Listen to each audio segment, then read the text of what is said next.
Hello guys, mangunguha tayo ngayon ng sayote. So ayun guys, nanguha na ako nga sa UT guys, no. Yung iba, pinulot ko lang kasi Ayan guys. mababa lang ayan yun guys, oh. So, ayan, so umakyat ako dun sa ano, nadulas pa nga. Kaya, ayan. Guys, may nakita kasi ko ang apat doon, nasa UT kaya yan, pinagkukuha ko.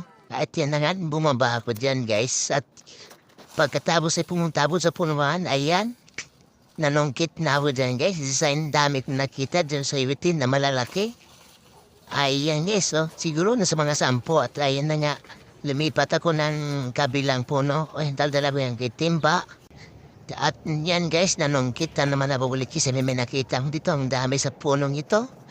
Kaya yun, tingnan mo guys, mapapansin nyo yung ari panungkit talagang naganda ko ba kasi sobrang bigat ng ating sayuting lalaki yan guys.